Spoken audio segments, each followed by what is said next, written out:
Hey everyone, salam salam. I'm Aida and welcome back to the series Discovering My Hair Identity in partnership with Ave Market. This is the third part of the series, so for those of you who have been following along, welcome back. It's good to have you. And for those of you who are joining for the first time, so happy to have you and welcome. You can find the previous videos in this series in the link above. I'm so happy to be back and I have a lot of insights that I want to share with you all. I'll also drop the timestamps below so that it's easy for you guys to find exactly what you want to know. We've got a lot to cover, so let's get started.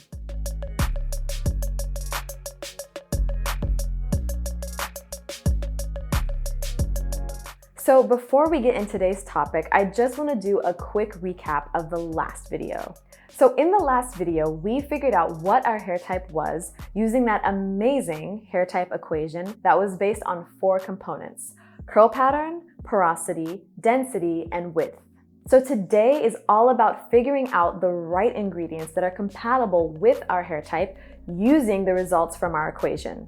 Once we know what ingredients are compatible with our hair type, it's going to be easy to look for those ingredients in the products that we buy.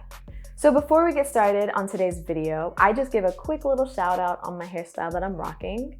So this is day 6, I believe, after I had my wash day for the month. But I revived it in the middle by using 2 of my new favorite products, thanks to Ave Market. And here's some of the products that I used. So the first was a curl moisturizer by Curls, and it's a aloe and blueberry juice, so it smells really good. It smells just like blueberries. It's amazing. So I use this to kind of get my hair a little bit wet, and then I put their same brand, same line, Blueberry Bliss leave-in conditioner to kind of get it to be a little bit more soft. And as soon as I used these 2, my hair just responded so well. It was just really soft and like luscious and just as if I had just done like a deep conditioning wash. Like it felt really, really light and healthy. And then I kind of sealed it with this, it's kind of scratched out, but pink jojoba and grapeseed oil, which my hair also really loves, that I've been using lately. So that's been amazing. And basically what I did was do just kind of like cornrows, well, actually this way, cornrows. And it just was really nice. My hair felt really, really like it just nourished my hair. And it's still pretty soft. So these are some of the products that I've been using, and it's a huge thank you to Ave Market for helping me get these products. Okay, now back to our mission. So the objective of today's video is to familiarize ourselves with the ingredients that we need based on our hair type. This is a crucial step to do before we actually find products, which we'll do later in the series. But for today, I'm going to take you through each part of the equation and list the compatible ingredients. One thing that I want to note is that there is so much information in regards to ingredients and your hair. And it can get so technical when you dive into the names of these ingredients. It basically felt like advanced chemistry at one point. As I was going through articles and videos, I just found a lot of scattered information. And every time I tried to figure out one term, 5 new terms would like pop up in its place. It was really difficult to keep track and make sense of it all. My video, and really where I'm at this stage in the journey, reflects a really introductory understanding of ingredients. So I'm just touching on the surface of this topic. If you're looking for a more in-depth understanding, you can still use some of the terms and keywords that I've presented as a starting point for you to dive deeper. Okay, so now is the time to break out that hair type equation and your results. Here's mine. My curl pattern is 4A, the porosity level that I have is high, density is also high, and width is coarse. So I will cover each part of this equation. However, I've come to find that one component is a little more important than the rest when it comes to finding the right ingredients for your hair. And that component is porosity. So that's where we're going to begin.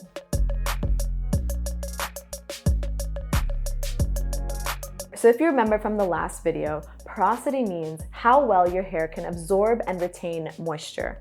So it's clear that in order for you to have healthy hair, you need to keep it moisturized. However, the way that I moisturize my hair may not be the same as the way you moisturize your hair.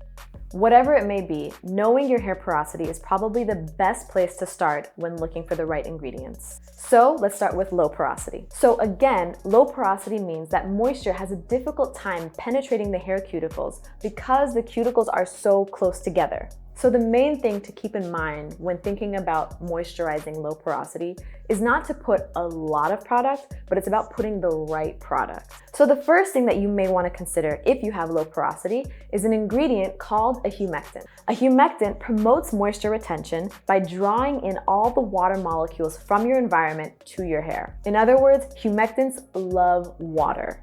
So if you were to use a product that's high in humectants on your hair, it will bind all of the water molecules to the cuticle, which can be really helpful. But other things that you may want to consider when using humectants is the weather or climate that you're in, because it can be really helpful or really detrimental based on what your environment is. So here are some natural ingredients that you want to look for in products that work as humectants.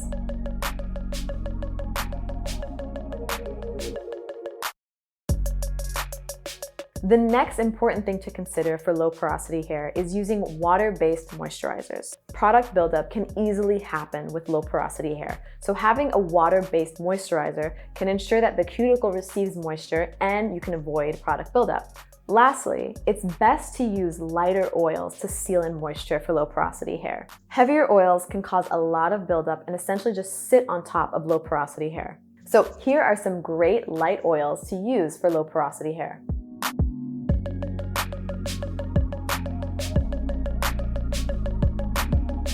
So those are some things to keep in mind for low porosity hair and the types of ingredients that you need. So remember that this is a process, and it's also a process of elimination to find out what your hair really likes. So keep in mind that some things are gonna work and some things are not gonna work. But what's important is that you're committed to trying and to figuring it all out.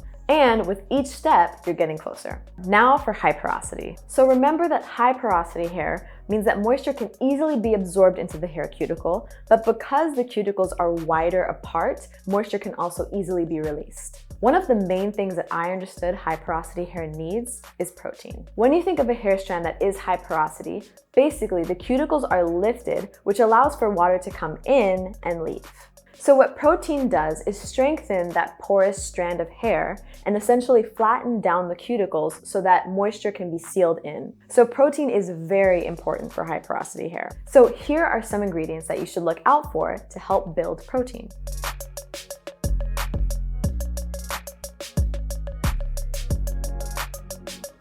Of course, there are a lot of other complicated ingredients in these products, but for me, I like to understand these natural ingredients from a very basic level to understand the true essence of what my hair needs. Lastly, for high porosity is the important use of heavier oils and butters to help lock in moisture. So both the butters and the oils of these heavier ingredients do the job of moisturizing your hair while also keeping all that moisture locked in. So here are some great heavy oils that you can use.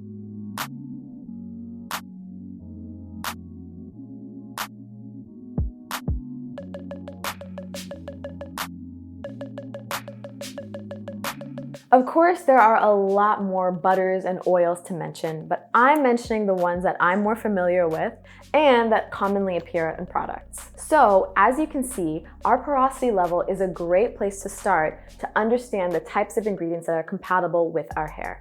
So now onto the second most important component in the equation, width.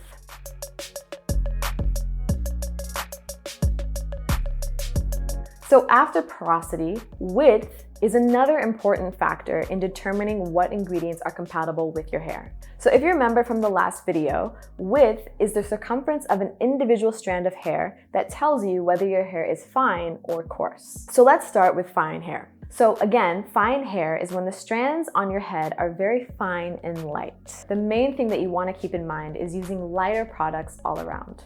You want to avoid thicker oils because it can easily weigh down the strands on your hair. So consider using lighter oils like jojoba oil, almond oil, rose oil, and argan oil. Another good ingredient to use on fine hair is protein. This can strengthen the strands to assist hair in retaining moisture. So focus on the same ingredients that I mentioned above when we were talking about high porosity hair.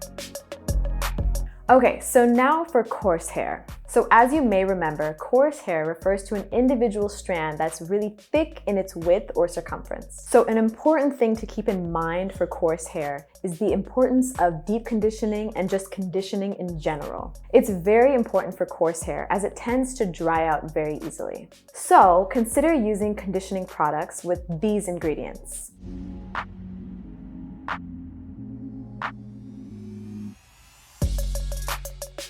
Lastly, you'll want to avoid alcohol-based products. Since coarse hair is prone to dryness, alcohol does a very good job of keeping your hair dry, so you want to avoid that ingredient in your products. So those are the ingredients that are compatible with fine and coarse hair.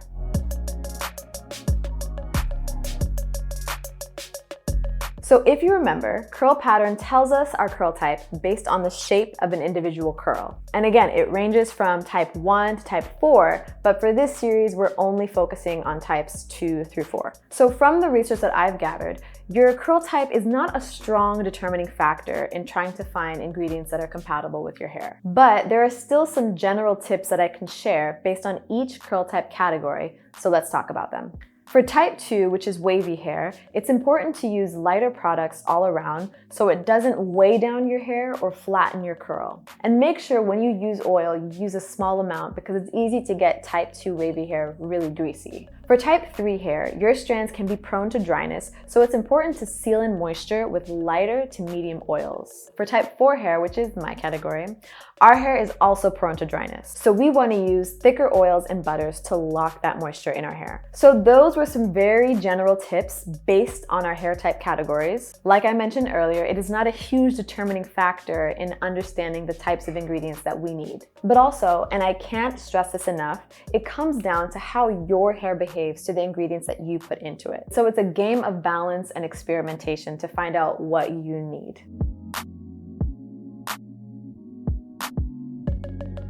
So remember that density refers to how dense your hair is, or the number of strands on your head. This is similar to curl pattern in that it is not a huge determining factor in understanding the ingredients that are compatible with our hair. So for low density hair, which means that your hair is not as dense and you have fewer strands on your head, you'll want to stick to lighter curls so they don't weigh down your hair. With high density hair, which is what I have, you'll want to use thicker oils which can ideally clump together your curls to reduce the volume. And that's pretty much all that I found when it comes to density. So that wraps up how we use our hair type and the equation to figure out the best ingredients that go with our hair to help us moisturize, nourish, and live our best hair life. Again, I want to remind you that this is a very simplified and introductory level of understanding when it comes to ingredients. So it's going to require you to experiment, and it may help to document your journey, maybe keeping a hair journal. I actually might do that because that sounds amazing and I just thought of it now.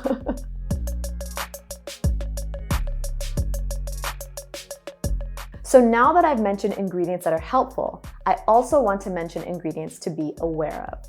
I'm sure many of you have noticed on your products that there are certain ingredients that are highlighted for not being in the products. Some of those terms that you may know are sulfates, silicones, and parabens. The extent of my knowledge on these three ingredients was knowing that they must be bad because products were starting to say that they don't have them in there. So let's start with sulfates. Sulfates are the lathering agent in soaps and shampoos that make them really sudsy and bubbly. They're designed to cleanse built-up oils, dirt, and products that sit on our hair. Now, it's great and important to cleanse your hair, but the reality of sulfates is that they can also strip the natural oils on our hair that actually work to promote moisture retention.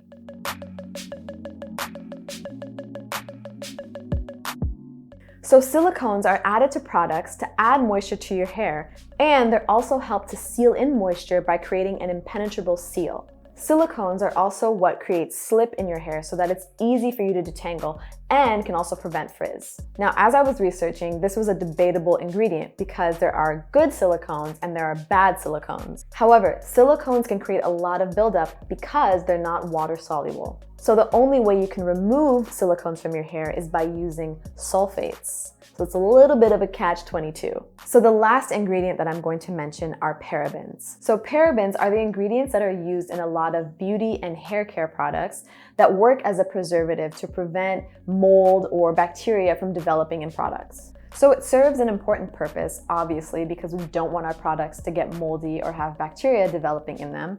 But a lot of studies have shown that parabens can show negative long-term health effects to our bodies because they literally seep into our skin as we use them. A quick side note to this is also what I've learned when reading a product's ingredient list. When you read the ingredients on the back of a product, the first ingredients that are listed are the ones with higher concentration in that product. As ingredients get further down the list, those are the ones with less concentration in the products. So with these ingredients that I'm telling you to be more aware of, I'm not recommending that you avoid them simply because I'm telling you to do so. I'm actually inviting you to be more aware of them and to maybe try and find alternatives to cleanse your hair that may not leave your hair damaged.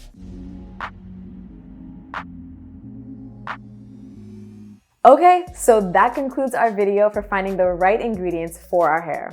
So the main thing that I would like you to take away from this video is not necessarily the ingredients specifically, but it's more so the awareness to paying attention to how your hair behaves as you're trying these different ingredients and these different products. The more that you understand this from a fundamental level, the more in tune you can be with your hair and its progress and its growth.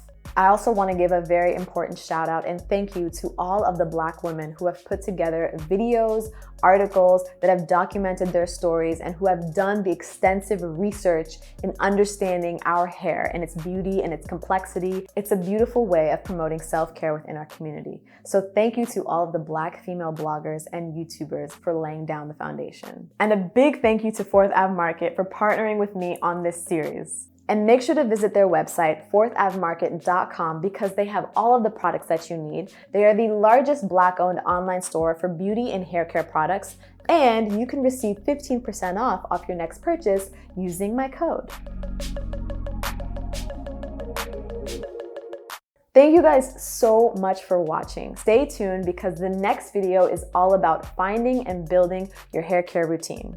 So make sure you subscribe to this YouTube channel and follow me on Instagram so that you can get every post related to this hair journey. Thank you guys again so much for watching. Ciao.